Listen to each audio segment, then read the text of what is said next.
Good morning, everybody. Welcome back there. And so I'm on Scott Selections here for Sunday, October 31st. We're getting today's play of the day. Quick recap what happened yesterday. A couple of plays to go through, so I'll go through them quickly.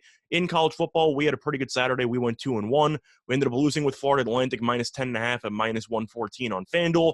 They were up 18 with about 3+ minutes to go.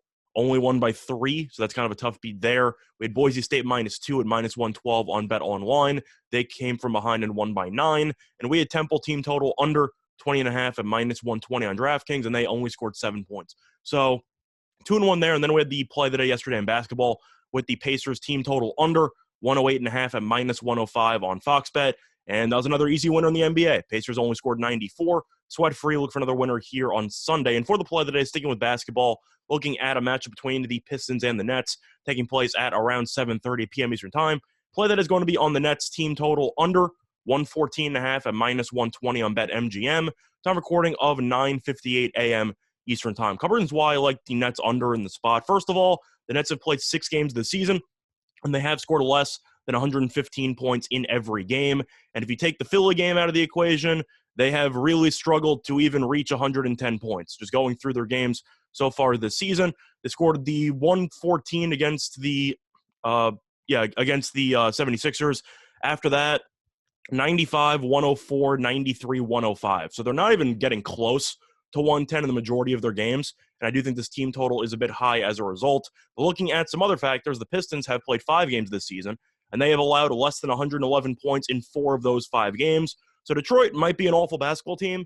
Defensively, though, really not that bad.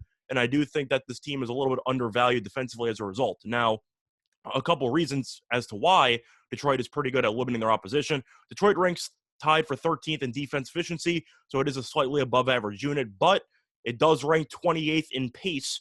So Detroit loves to play in the half court. They're going to drain the clock. They really don't get out in transition that much, and I do think that will result in more of a half court oriented game between these two teams, which should result in less possessions. Now, Brooklyn, despite beating Indiana and to come from behind win on Friday, they're still not shooting the ball well. Brooklyn ranks 21st in effective field goal percentage. Decent reason why. Harden's had issues scoring. I know he ended up going to the foul line about 19 times against Indiana in the last game. But besides Durant and Harden, some of the time, the supporting cast for the Nets really not that good. I know Patty Mills had a pretty great start to the season, has cooled off a little bit lately. But you're looking at the supporting cast here, and you're throwing out Blake Griffin, LaMarcus Aldridge, Joe Harris. You're giving Javon Carter about 15 minutes a game. They really just don't have many guys around the two superstars that are really capable of putting up a bunch of points. And I do think that's a reason why the Nets offense has really looked underwhelming up to this point. But you're looking at everything else, and I have to mention the fact that the Nets also really not good at rebounding. And if you're going to be taking team total unders, you need a team to really struggle to generate many second chance points, go one and done. And I do think that'll happen a decent amount in this game because Detroit ranks 13th in rebounding rate. Brooklyn ranks 26th. So bringing back Aldridge, bringing back Griffin. Claxton's been sick for the last couple of games, but maybe he'll be back in the lineup. The point is Brooklyn has a decent amount of big guys. None of them are very good. And I do think Detroit does have enough size on the interior to at least clean up the glass and force Brooklyn into some one-and-done situations. And these teams did play 3 times last season. Brooklyn scored less than 114 points in each of those meetings.